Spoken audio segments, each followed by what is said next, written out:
In '63, Bill founded the Sunrise Company, and today he serves as chairman of the board and chief executive of the company.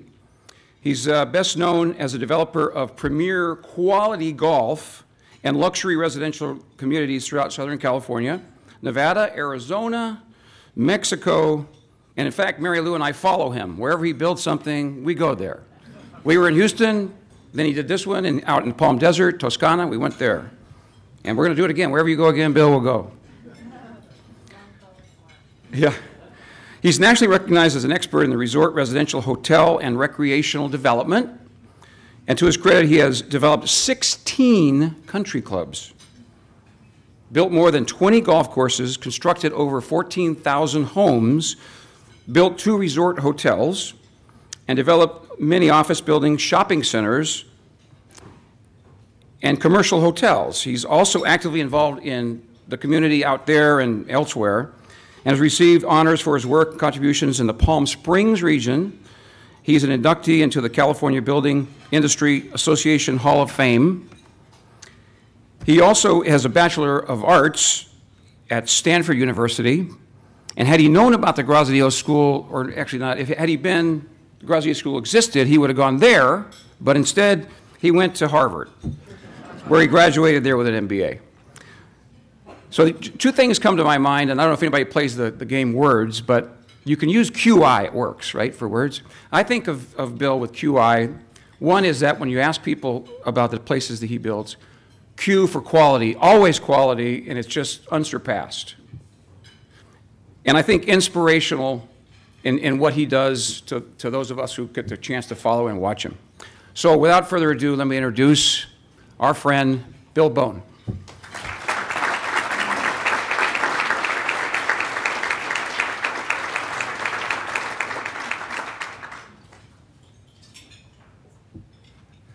Thanks, Jack. I just wish my mother and father were here to hear that very flattering introduction. My father would have enjoyed it, and my mother would have believed all that. And you left out the part about me walking on water, though. That's the only thing you missed. Well, that's great. Well, I had the good fortune to meet George Graziadio at about 1966. I was just newly out of Harvard Business School with an MBA and very young and very inexperienced. I was only 24 years old at the time. And I joined the development team developing the Del Amo Financial Center and Shopping Center down on Hawthorne Boulevard. And George had started Imperial Bank a few years before that. And the family lived up in Palos Verdes area. And he drove by that site on Hawthorne and Torrance Boulevard every day going to work. And so I was involved in planning and leasing and financing it. And so when it came down to leasing, we were trying to find tenants to fill these buildings. And so they were on the list, so I called on George and got to meet him. And one thing led to another. We made a deal, and I wound up going to many meetings with him. And remember going to a board meeting to make the presentation. And he introduced me, and it was in their little office that they had down there in the First Bank in Hawthorne. I think the building we built for them in Torrance was the second branch. I don't think it was another. I think that the original, it was the first time they'd expanded. So it was way back in the very beginning of Imperial Bank. And of course, the rest is history. You all know the story of how successful it became in the banking business. But before that, George was a very, very successful, knowledgeable, and well-regarded real estate developer. And so I was just getting started in real estate development and trying to figure out how big business worked and how to succeed in business. And it was very instructive to get to know George. We immediately liked each other, and I saw him conduct business and how he conducted his affairs. And at the same time, I was dealing with a lot of other people, and I saw how they conducted themselves and what they did. And of course, growing up, in our culture, if you're paying attention, you know you're not supposed to rob, cheat, and steal and kill people and stuff like that. But there's a lot of other personality and character traits that really aren't totally ingrained in people. It's great seeing all these expressions here of George's. I could recite them all. It was great to see them on the boards because I heard them over and over and over and over again as the time went on. So I had the good fortune of knowing George for some 35 years, and I started building in the desert in 1969. And Of course, George and Reva liked the desert. He loved to play golf, and we started spending more time down there together, playing golf and having fun. And I joined the Los Angeles Country Club, and of course, he belonged to Bel Air, and we played golf up here when we were up in town. And I really then got to be good friends with him personally. I'd seen him in business. I'd see how he operated and how honorable he was, but then I saw him on the personal side, and you see a wonderful side of how he treated all kinds of people. And so George was an amazing man of great insight and vision. He was very smart, but he had many great traits that many other smart people lacked. I think that's the defining part about George. First, he was a real people person. People felt very comfortable as soon as they instantly met George. He was modest, he was friendly, and he was truly, sincerely interested in what everybody was doing. He just wanted to know them, and it was genuine, it wasn't phony. People came across that way. And they trusted him just immediately. He had this sense that was a charisma or whatever it was. It just really was very focused on people. Second of all, he was curious. He wanted to know everything about everybody and how everything worked. And I remember when we were operating country clubs in the desert, he'd come over to have lunch or to play golf with me, and he'd show up a half an hour early. And if we were going to have lunch, by the time I got there, he'd talk to the hostess and the busboy and the waiters and the cook in the back, and he knew more about what was going on there than I did. And if we were going to go play golf, the same thing. He'd talk to the golf pro and the superintendent, and he'd talk to the caddies. And I mean, he just got in there because he just wanted to know. He was a sponge for knowledge. He was a very, very curious man.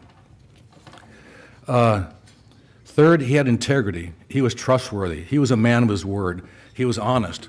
We were talking at our table about, in the old days, people used to do business on a handshake. He was that kind of a guy. You could trust him. If he said he was going to do something, he was reliable. He would do it.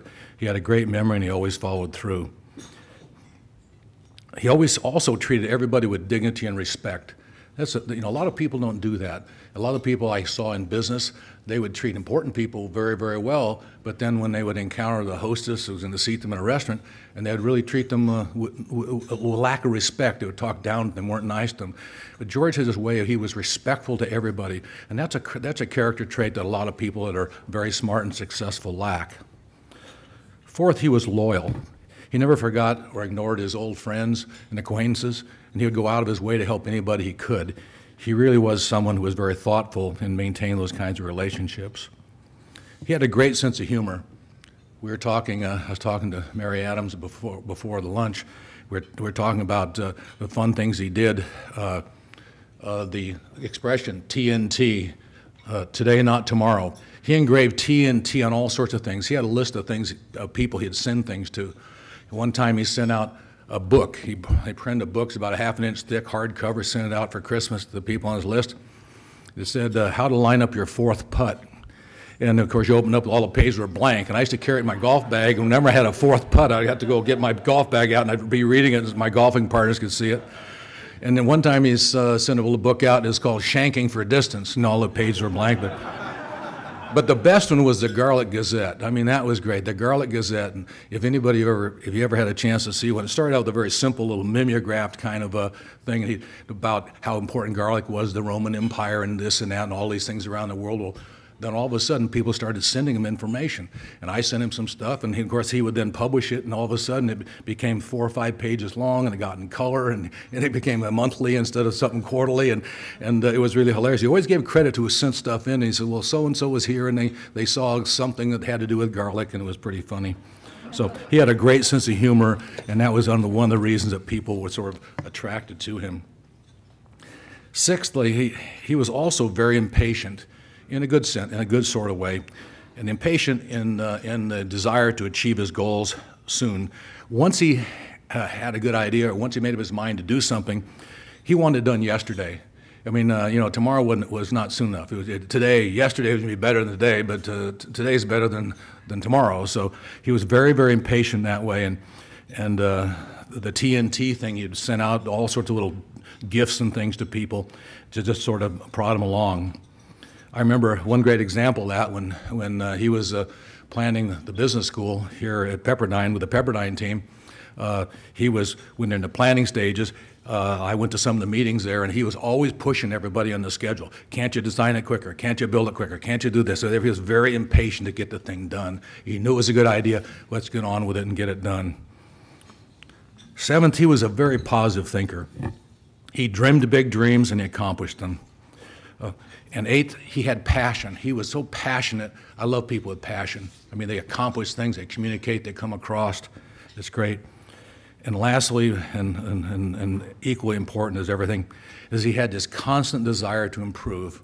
It was this search for excellence. Like it says, good isn't good enough. You got to be great. Don't be satisfied with being good. You got to be better. There's always a way you can improve something about what you're doing. So those are great things. I was a very young man. I was still trying to figure out how all this stuff worked.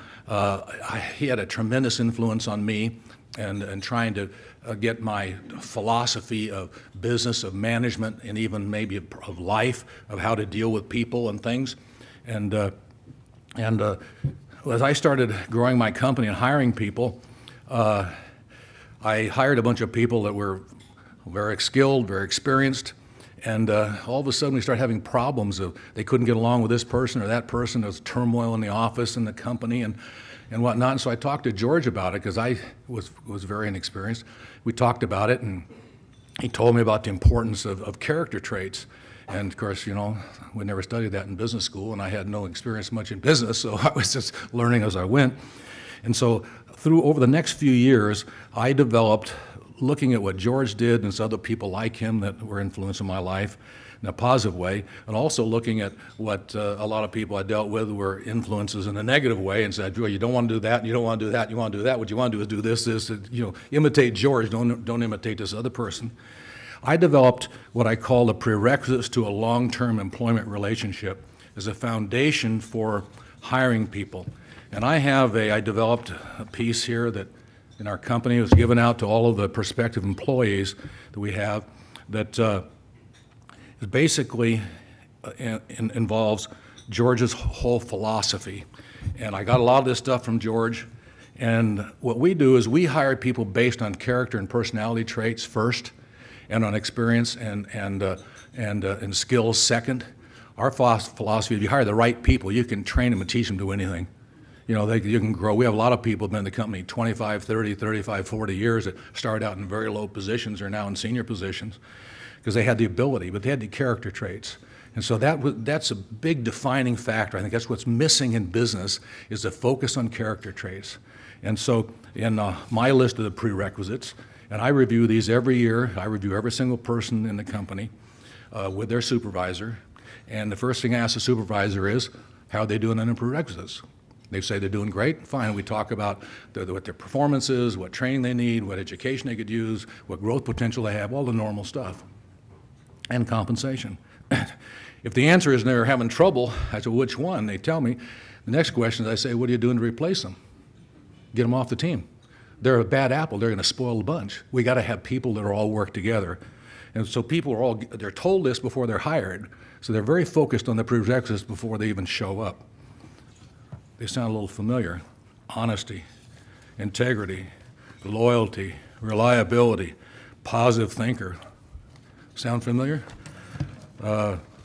Logical thinker, team player, self-starter, the pursuit of excellence, curiosity, anticipation, and passion. That's George Graziadio. I mean, he had such an influence on me and the thousands of people that have worked for Sunrise over the years in different positions and whatnot. They've all, that's been taught to them in the way, and formalized, the way George has finally formalized these things here. When I met George, he didn't have these placards up and he wasn't printing and mailing out things, but it was him. He just he brought this into a more formalized way of communication, and that's what he helped me do.